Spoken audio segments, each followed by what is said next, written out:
Hi there, I'm Jim Zirin. Welcome back for more conversations.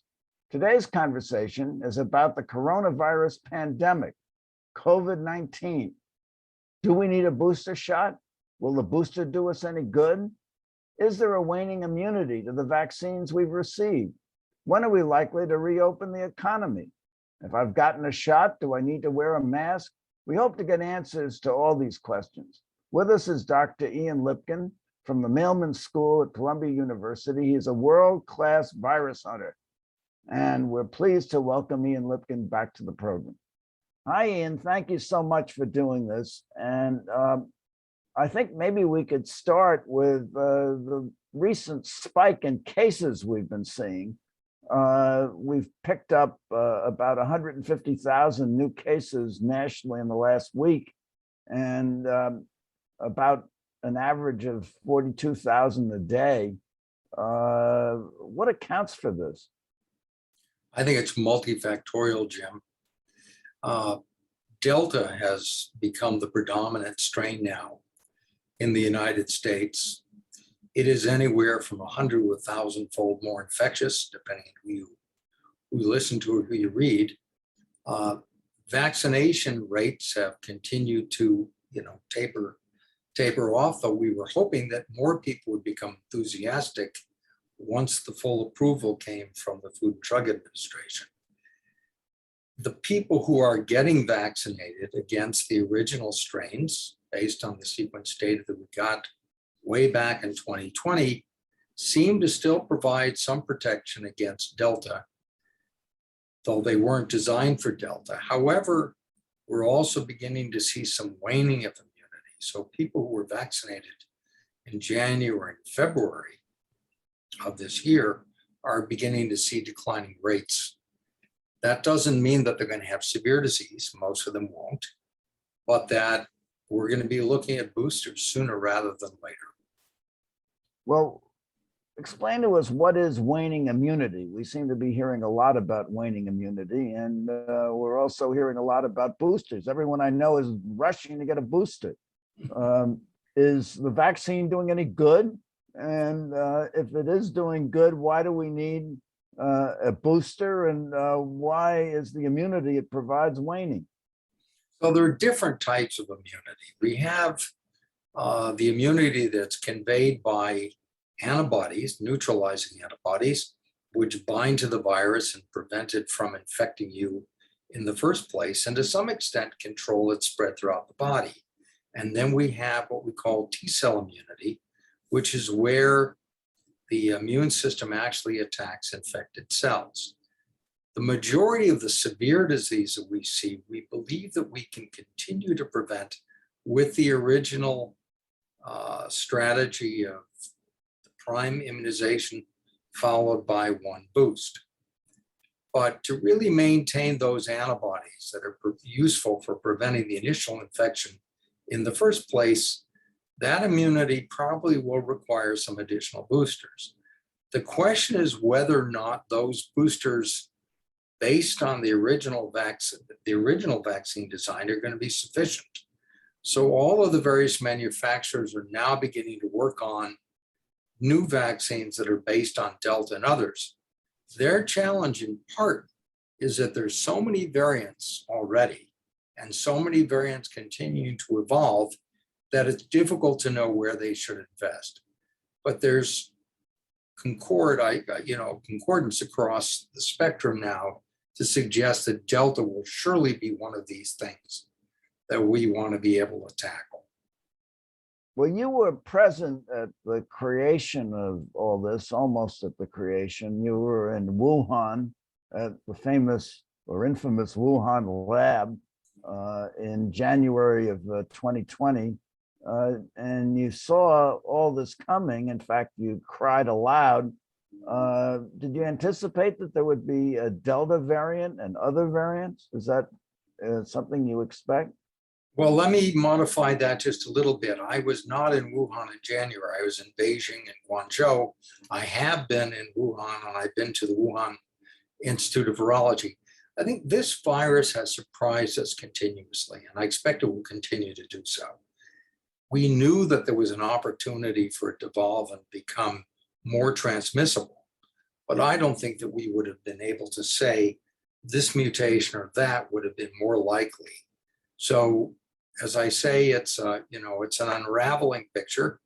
And if anything, it's taught us all humility. Everybody who's working in this field has learned something new. We never anticipated, for example, that this was going to be more than just a pulmonary disease. But because those receptors that this virus attaches to are ubiquitous, they're in a wide range of organs, and they're in the cells that line blood vessels. Virtually every portion of the body has some sort of vulnerability to this virus. This is not something that we would have predicted, because we've seen other coronaviruses that also use the ACE2 receptor where we haven't had this particular phenomenon. I think the other thing that we've learned that's really been quite extraordinary is the idea that we have to vaccinate the entire world. This wasn't something that people thought about. They thought they could roll up the bridge, the moat would protect them. Of course, it can't, because viruses are everywhere. And they cross boundaries. You can't prevent them with, visas or anything else that you require. So this virus is going to be with us for a long time to come. Now, the good news is that if you become infected with this virus and take the vaccine, you appear to have even better immunity than you've just been vaccinated.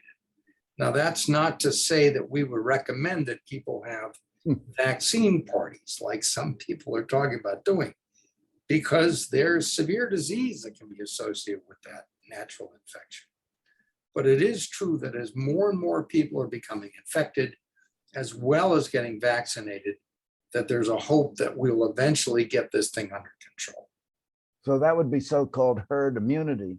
But what percentage of the population needs to be vaccinated and or have sufficient antibodies for us to acquire herd immunity? Well, with Delta, that number's crept up. The other thing that this has changed, Jim, is the whole notion of the ways in which we can protect ourselves that are not based upon vaccines. So we did some work, for example, in Mongolia, where there was a big spike in association with people getting vaccinated and thinking they could relax things like physical distancing and masking. And there was a secondary, very, very large spike. And when we went back and looked at this, what we found was it was not the Delta variant coming in. It was the fact that the vaccines they were using were not particularly effective. So if you look at all the different vaccines that we have now, forgetting about Delta, just talking about the original viruses we were trying to tackle, the RNA vaccines are the best yet. So that would be the Moderna or the Pfizer BioNTech. Then you have the AstraZeneca, which is next. Then you have Sputnik, and then you have the killed virus vaccines that are made in China, like Sinopharm and Sinovac, that don't appear to be very good at all, at least by themselves. They may be useful in follow-up to an RNA vaccine or an RNA vaccine following those. And for people who've had, say, for example, the Johnson & Johnson vaccine, or have had the AstraZeneca vaccine, and it's probably a good idea, as we'll find over the coming months, to swap and take a slightly different type of vaccine. Now, this is not something yet that's been recommended, but there are always new data coming out that suggests that there's some hybrid vigor in the vaccine program. Is it your best advice that I ought to make Pfizer my second shot? Well, I think Pfizer and Moderna are so similar that that's not going to make much difference, though the recommendation from the regulatory agencies is that you stick with that original vaccine that you took. But for example, if you're a young woman and you had AstraZeneca and you were concerned about the risk of vascular events, then many people are suggesting that you shift at this point to one of the RNA-based vaccines. And there's a study that's been done out of Germany that suggests that that was useful. There are other studies that have been done in other countries as well. So there is increasing body of evidence to suggest that at least the AstraZeneca followed by the RNA vaccine is safe and effective. Now, what about the booster shot? Should the booster shot be the same brand as what I got before? Well, all I can tell you is what I've done, which is for my booster, I went with Pfizer again. Now, we have tests. You can go to a doctor and have your blood drawn, and the doctor will tell you how many COVID antibodies you have in the bloodstream or in the sample. Do you advise people to do that? Well, you know, I think that this is something that's going to be useful as we get more information about it. In our laboratory, we actually test bona fide neutralization. That is to say, the ability of the virus to bind to, the ability of the vaccine associated antibodies to bind to the virus and prevent infection. That's not a test that you can get done commercially. There are surrogates and insights, but it's not quite the same thing. Do you have to get another booster every year to shot for each additional variant that comes to light? Well, we're still feeling our way along with this, Jim. I mean, we don't have a lot of information about this yet because we haven't started using vaccines targeting these new variants, you know, in any large scale way. So until we have that kind of information, I think anything I would do at this point would be to talk about would be speculative. But I would imagine that we are going to be seeing the same sort of schedule that we have for influenza vaccines. There may be a change on an annual basis, but obviously what we would all like to see is some sort of a universal coronavirus vaccine, just like we'd like to see a universal influenza virus vaccine. And there are people who are working on that. Now, the other thing is all the vaccines that we're using right now are these intramuscular vaccines. And our hope is that we'll begin to shift toward vaccines that introduce what we call mucosal immunity. That is to say, antibodies that are located inside the nose, inside the mouth, and actually prevent the virus from entering the body in the first place. We don't have many of those yet.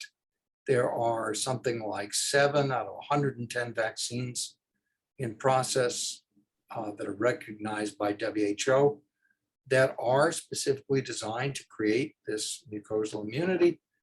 None of them are yet on the market. So if immune as immune can be, 2 or 3 shots, 2 or 3 jabs, and then contracting the disease somehow on a breakthrough basis or otherwise, do you advise people to wear masks? I mean, if I've gotten 3 jabs, shouldn't I go around without a mask and hope that I contract COVID? Well, I wouldn't, you know, I can't tell you what the risk is if you've actually had 3 separate immunizations, particularly if you've mixed vaccines, because there just isn't a lot of information about anything as yet. But I would not recommend that nonetheless for 2 reasons.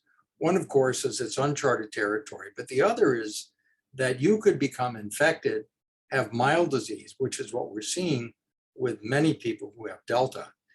They think they have a cold or an allergy of something of that nature, but you could infect somebody else as a consequence.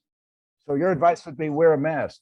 My advice is if you're in a situation where you don't think there's a lot of airflow, you know, that, or if you're flying someplace or traveling through an airport or something like this, where there are many, many people representing different areas, it is a good idea to have to wear a mask. And the masks that I'm recommending to people in those situations are the N95 or the KN95 masks, because they actually do a much better job of protecting you than do these more flimsy things that we use here, for example, that are much more common and easier to find. So the N95 masks, I'm just bringing a couple of examples. Here, for example, is an N95, KN95 mask. Here's another one. In fact, I've got 2. These are much better at preventing transmission or infection. By transmission, I mean you're communicating a viral infection to someone else. So if I had occasion to go to the theater, would you recommend that I wear a mask? I would, And if I, or the movies? I would. And what about going into a restaurant? So that's a little more tricky, isn't it? Because you can't really eat through the mask. Well, but I could put the mask on, sit down, order my dinner, and then when it arrives, which might have to wait a long time for it, but when it arrives, then I can take the mask off. Yes, there Quickly are put people. it back on after dessert.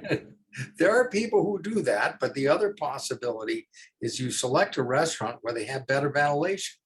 Now, the irony is all these Quonset sorts of things that they put up, which have very poor airflow, are sometimes less safe than going into the restaurant proper. I mean, can I get the next plane to Paris or to or London? Well, I think the Europeans are trying to decide right now whether or not we're welcome.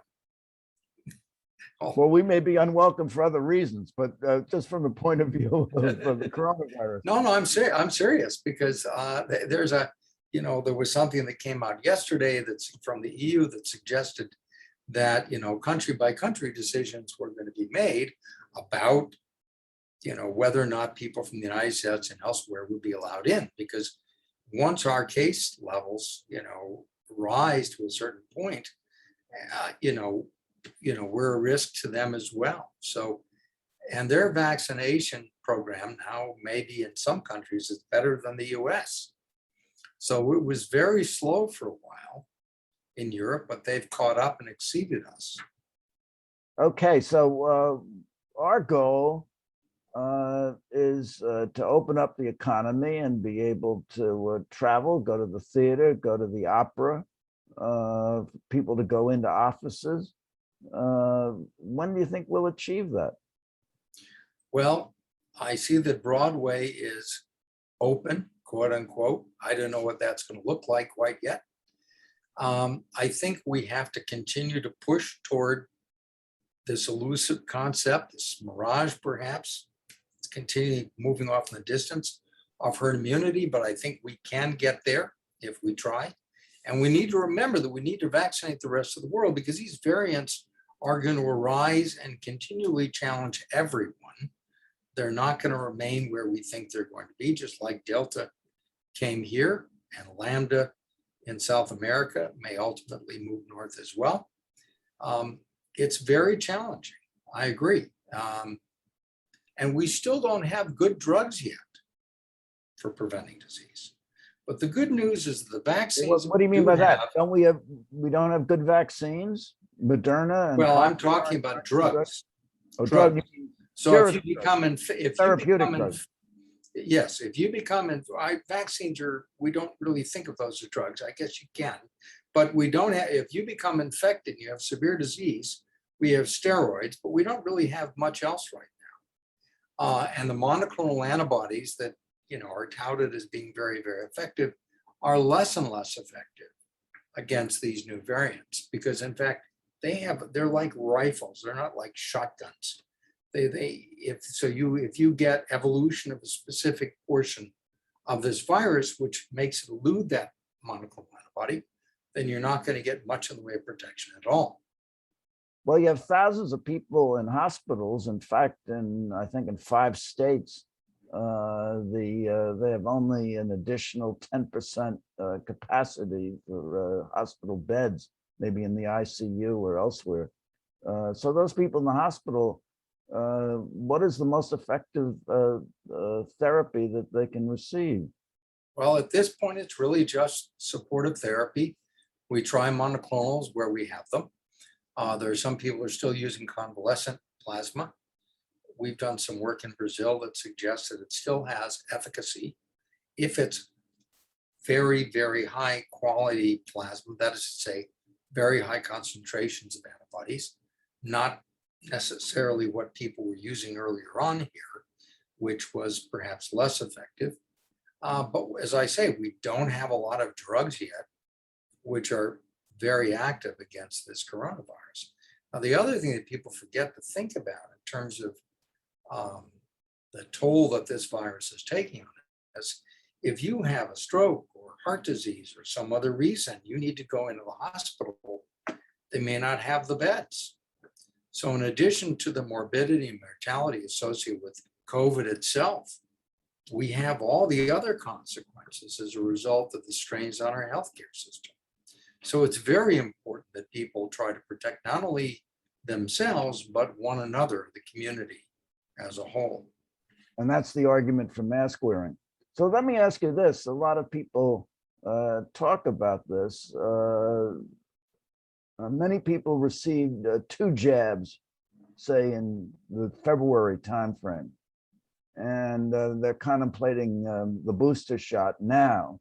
And the science seems to advise that you wait 8 months, unless you're immunodeficient, at least until September. However, the booster is readily available. I mean, you advise people to get the 3rd jab, the booster shot now, and not wait, or wait until September, October, November, when it's 8 months. Well, the 8-month time frame, I think some people think could be moved up to 6 months. But you know what people are trying to balance at CDC, NIH, FDA, and others, of course, is how much vaccine do we have? When do we truly need it? What do we need to do to continue to send vaccines overseas? It's a very complex set of equations that people use to make recommendations. If people ask me my personal opinion, I would suggest that anything over 6 months, probably, it would be reasonable to start thinking about getting a booster if you can. Now, the problem, of course, in making that recommendation is that you have to say that you have an immunodeficiency syndrome, but that doesn't mean that you shouldn't try to get it if it's accessible. And as Biden has said, his administration has said, you know, it shouldn't be either or, vaccinating with a booster the American population versus, you know, saving that for the rest of the world. We need to do both. We need to vaccinate the world, and we need to protect our own people. Okay, so we've seen, I think you would agree, over the last year and a half, both an economic and social disaster worldwide from this pandemic, and also a public health disaster. First with the spike in cases that overloaded the hospitals and overwhelmed them, and now it's coming back. Are there any heroes or any villains in this story? Well, there are certainly plenty of villains. If you look across, Name a villain. Give me a villain. I don't think we have to look further than our previous administration. I mean, there are all sorts of things which I would hold Trump accountable for. And amongst them was the fact that he left, having been vaccinated, and didn't speak to people and say, look, follow my example, get vaccinated. I mean, there is some hesitancy that's been associated with his failure to make that recommendation.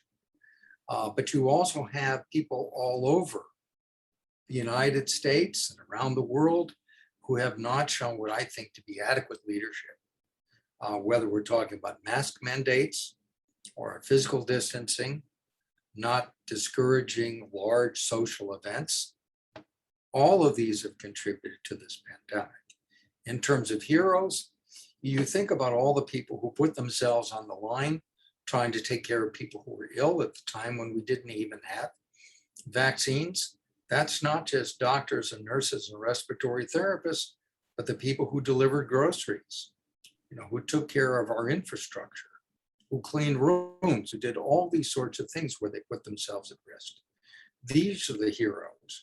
Everybody tends to focus on the scientists, but those are the people who I think are really under-recognized.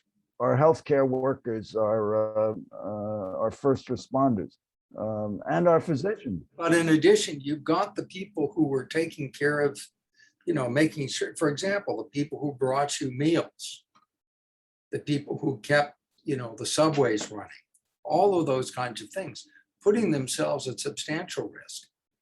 And these are people who are at the lower end of the socioeconomic ladder. And they're the ones who had the most difficulty, frequently living in crowded circumstances, teachers and others, for example. Okay.